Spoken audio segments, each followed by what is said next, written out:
Muy buenos días, hermanos. Bienvenido al grupo Altares en Casa. Les habla el doctor Rubén Juárez, reunidos para dar comienzo a la reflexión del sábado 16 de agosto del 2025. Se llama, hermano, olvidando lo que queda atrás. Y es que es importante, hermano, siempre que vas a empezar una faena, tienes que preparar el terreno. Muchas veces, hermano, no puedes sembrar sobre un terreno viejo y que no ha sido limpiado, que está lleno de escombros. Lo preparas para lo nuevo y pones fe en la nueva siembra. Vamos a leer una escritura que dice: Elías era un hombre sujeto a pasiones semejantes a las nuestras. ¿Qué significa esto? Significa que Elías no era perfecto. No estaba exento de experimentar las mismas emociones, las debilidades o las tentaciones de cualquier ser humano, como tú y como yo. Porque cuando caímos en Edén rompimos el vínculo de perfección que Dios había establecido, aquella comunicación perfecta, transparente, clara. La relación con Dios, la relación de Elías con Dios, no se basaba en que él era perfecto o en tener méritos propios. Siendo el gran profeta, muchos lo ven lejano, pero al contrario, Elías sentía tristeza, alegría, sentía ira, sentía temor en ocasiones. Esto no le quita valor a su fe o a su entrega al servicio a Dios.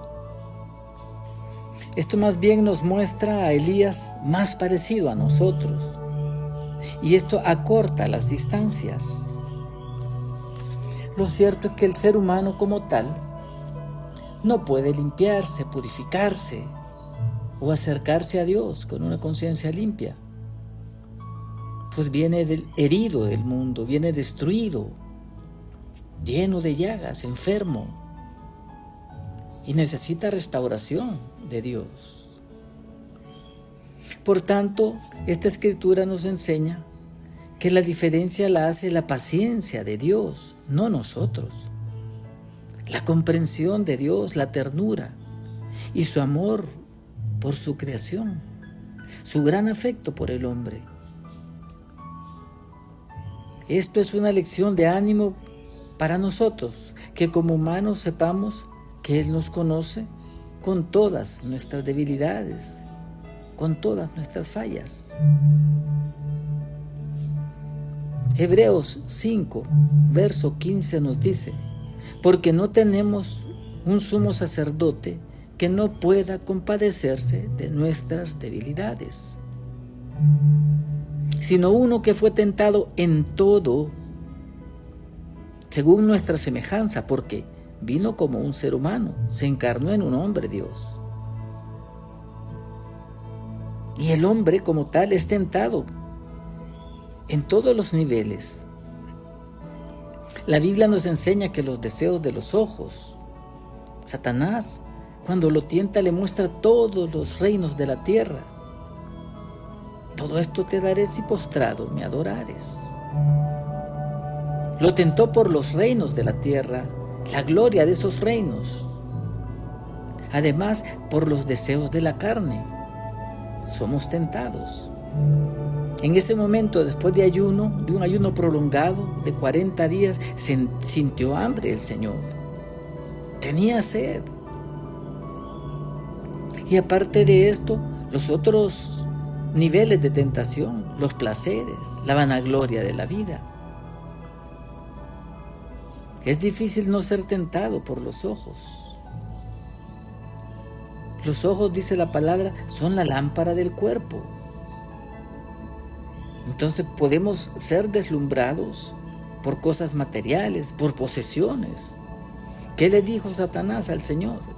Todo esto te daré si postrado me adorares. En este nivel de tentación, hermano, caemos y estamos todos metidos en este nivel de tentación. susceptibles de caer. Primera de Juan 2:15 dice: no améis al mundo ni las cosas que están en el mundo. Si alguno ama al mundo, el amor del Padre no está en él. Porque todo lo que hay en el mundo, los deseos de la carne, los deseos de los ojos y la vanagloria de la vida, no proviene del Padre, sino del mundo. Y el mundo pasa y sus deseos. Es muy claro, este es un nivel de tentación donde la mayoría de los hombres caen. El mundo ofrece todo lo que tú puedes ver, tocar, sentir, gustar. Dios te ofrece cosas que el mundo no te puede dar. Lo espiritual el mundo no lo toma en cuenta y no te ofrece ningún tipo de alivio en el mundo espiritual, en la parte espiritual del hombre. Mira este ejemplo. Elías era un hombre valiente, entregado, enfrentó al rey Acab cara a cara por su idolatría junto a Jezabel. Era la esposa del rey. Era una princesa fenicia y era hija del rey de Sidón. Ella promovió el culto a Baal, la idolatría. Pero Elías tuvo temor de Jezabel. Después de haber hecho un prodigio, de que Dios consumió su sacrificio, hizo llover fuego del cielo y consumió y lamió las piedras y todo el sacrificio, mostrando que Él es el Dios verdadero. Elías mató a todos los profetas de Baal. Pero al día siguiente, Acab le contó a su mujer, a Jezabel, lo que Elías había hecho, y ésta lo amenazó de muerte. ¿Qué hizo Elías? Huyó, se fue al desierto a un día de camino y le dijo a Dios: basta ya, oh Jehová, quítame la vida. ¿No soy yo mejor que mis padres? Le estaba diciendo: nada soy, mátame. Padecía de depresión, en ese momento estaba completamente deprimido.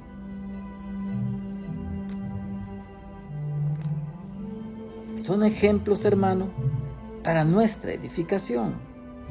Elías tuvo que dejar el temor y caminar por la senda que Dios lo llevó. Hay otro ejemplo, el ejemplo de Samuel el profeta. Era un profeta leal a Dios, era uno de los jueces de Israel y era un líder espiritual.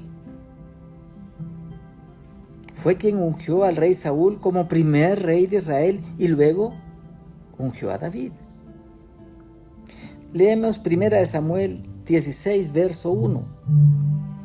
Y le dijo Jehová a Samuel: ¿hasta cuándo llorarás a Saúl, habiéndolo yo desechado? Para que no reine sobre Israel. Lo que le pide a Saúl es que deje de lamentarse a Samuel, que deje de lamentarse por Saúl. Porque para Dios, Saúl, que había sido desobediente, ya era historia, era cosa pasada.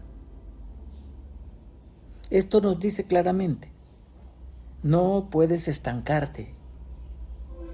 Sin importar cuál sea tu pasado, tienes que seguir adelante.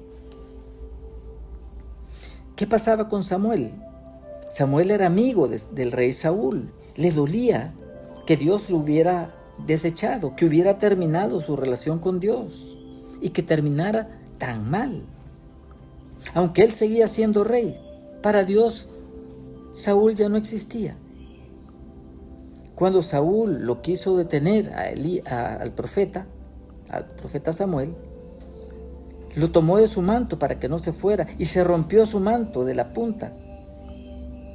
Y el profeta entendió el significado de esto y le dijo al rey: Jehová ha rasgado hoy de ti el reino.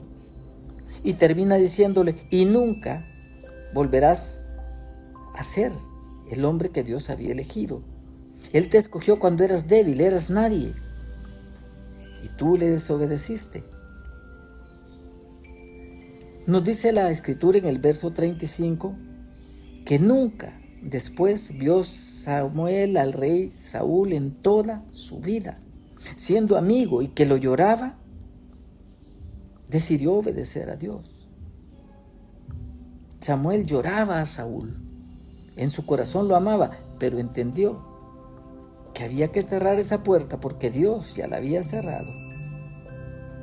Esa relación con Saúl, Dios le ordenó que la cerrara y él así lo hizo. Claro que le dolía profundamente, pero recordó lo que él mismo le había dicho al rey, porque obedecer es mejor que los sacrificios. Es un ejemplo de cómo uno puede cerrar puertas oyendo la voz de Dios. No es que desconocía el pasado, simplemente entendió que era un capítulo que había cerrado y lo cerró Dios. Hay quienes no cerraron puertas. Por ejemplo, encontramos en la Escritura, y todos conocemos, la mujer de Lot. Cuando salieron huyendo de Sodoma y Gomorra, el Señor les dijo que no volviesen la vista atrás.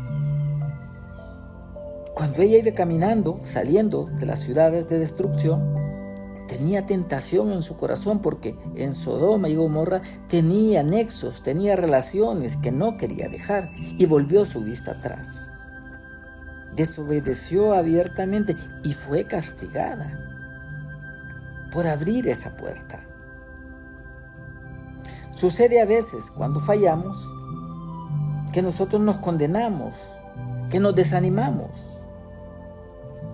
¿Por qué? Porque nos consideramos y sabemos que somos débiles,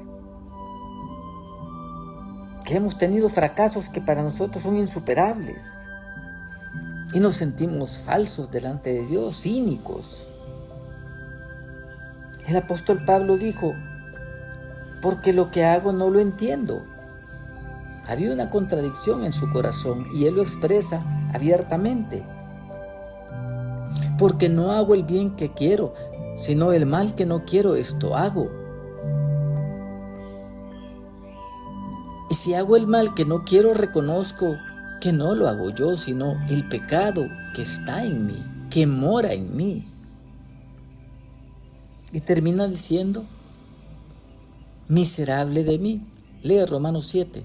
Miserable de mí, ¿quién me librará de este cuerpo de muerte? Y él como hombre no se sentía aceptado delante de Dios. En Filipenses 3, versos 13 y 14, el apóstol dice, pero una cosa hago, olvidándome de lo que queda atrás, me extiendo hacia lo que está delante. Hermanos, dice, yo mismo no pretendo haberlo ya alcanzado, pero cierro puertas y prosigo a la meta, al premio del supremo llamamiento de Dios en Cristo Jesús. Claro es el apóstol. Cuando dice, pero una cosa hago, él dice, no importa lo que yo haya sido, si he causado daño físico, daño emocional, daño psicológico, lo que yo haya hecho, lo que fuera, lo voy a olvidar. Pablo vivía esto en carne propia, el recuerdo de las cosas pasadas. Recuerden que Pablo consintió en la muerte de Esteban. Pablo arrastró a los cristianos, aterrorizaba a las familias, dice la Escritura, asolaba a la iglesia. Era un duro perseguidor, era implacable. Tanto que cuando Pablo se convierte en el camino a Damasco, le apareció el Señor, pero los cristianos no creían en su conversión. La culpa y la vergüenza pudieron haberlo destruido, inutilizado, paralizado.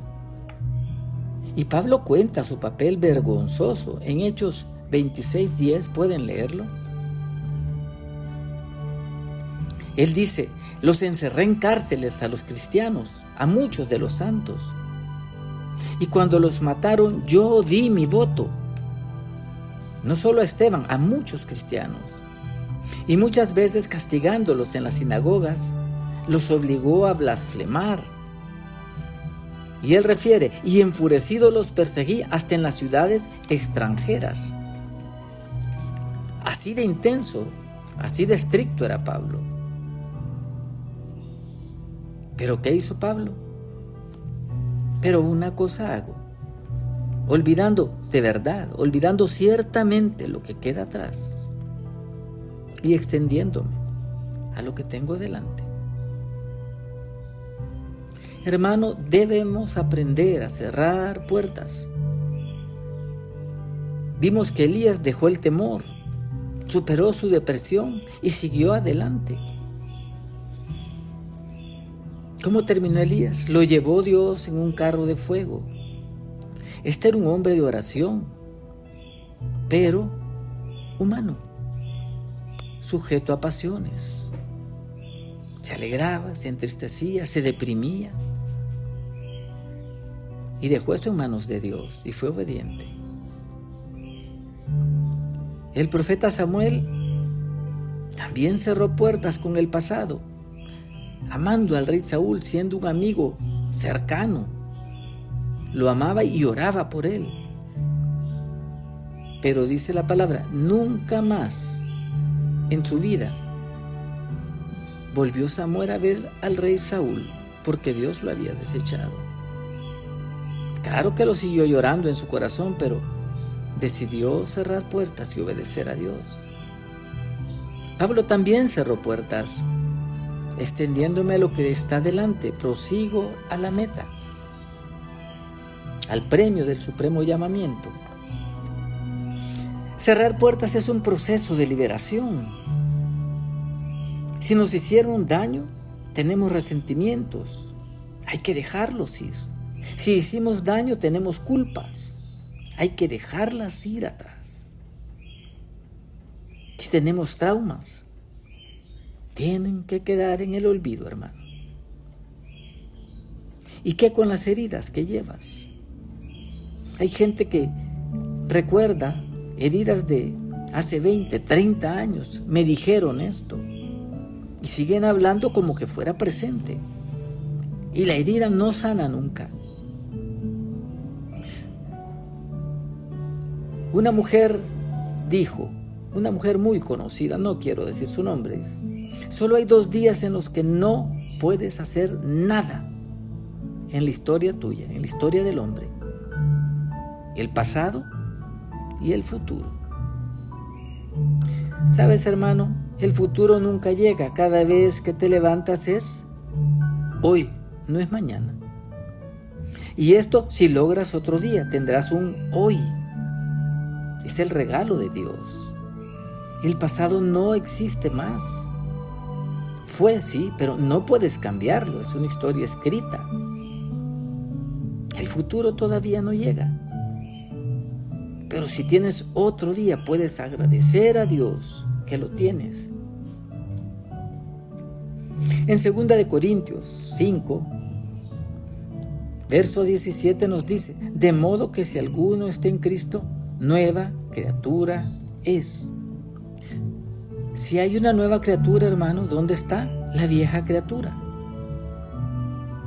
Lo describe claramente. Las cosas viejas pasaron. Ya no hay más pasado. Tienes que olvidarlo. Y lo que recuerdes que sea para edificar tu vida sobre una nueva base. ¿Por qué? Porque aquí dice Corintios, todas son hechas nuevas. Esto es lo maravilloso del Evangelio, que no te lo ofrece la psicología, no te lo va a dar ningún tipo de consejo, porque siempre queda el dolor por lo que te hicieron o por lo que hiciste. Es inherente al ser humano pasar rumiando y masticando todos los dolores de la vida. Cuando Pablo describe en Romanos 7 la fragilidad del hombre, el pecado del hombre, no hago el bien, hago el mal y el mal está en mí. Encuentro esta ley, dice que el mal, oye bien, está en mí. Así como la ley de la gravedad nadie la puede cambiar. La ley que encontró Pablo, encuentro esta ley queriendo hacer el bien encuentro esta ley, que el mal está en mí. ¿Quién me librará de este cuerpo de muerte? ¿Quién me librará del pasado?, dice Pablo. Concluye: gracias doy a Dios por Jesucristo. Solo Cristo puede librarte de la vida pasada y darte una nueva vida. ¿Qué concluyes, hermano, de esta reflexión? El propósito es llevarte a un punto donde tienes que entender: debemos cerrar puertas a la oscuridad, a lo malo, al mundo que nos tenía presos. Y debemos abrir puertas al amor de Dios. Dice Isaías: venid luego y estemos a cuentas. Eso significa, hay una cuenta que tienes pendiente con Dios y debes llegar y arreglar cuentas. La palabra nos dice que la cuenta ya fue saldada. La pregunta es: ¿vas a tomar qué opción? ¿Te vas a acercar a Dios para exponer tu falla y tu pecado? Como decía el salmista: mi pecado te declaré y no encubrí mi iniquidad. Y tú perdonaste la maldad de mi pecado. Hermano, tienes la puerta abierta al amor de Dios y al perdón. Aprende a cerrar puertas. Deja ir libre al que te dañó. Ora por él y aprende a ser un discípulo de Cristo. A la gente que dañaste, hermano, debemos restituirla si podemos. Pedir perdón, aunque eso pueda significar humillación, no importa. Eso es establecer una relación real con Dios. Nos puedes ir por la vida haciendo daño y diciendo: Dios me perdonó. Y las heridas que causaste ahí están. Tienes que ir en lo posible, sanar con una palabra limpia y de pureza, de convicción de pecado, y confesar tu pecado y pedir perdón, hermano. Las consecuencias, eso déjaselo a Dios. Que Dios limpie tu corazón. Hermano, despedimos esta reflexión con esta palabra: las cosas viejas pasaron todas, son hechas nuevas. Esto es palabra de Dios para tu vida, que va a limpiar tu corazón y que te va a abrir a la luz de Cristo. Damos gracias, hermano, por altares en casa. El propósito es que Cristo reine en nuestros corazones y que estemos listos para la venida del Señor, con nuestros corazones llenos de aceite, nuestras lámparas encendidas, esperando al novio, al Cristo de la gloria, que es Dios por los siglos de los siglos de los siglos.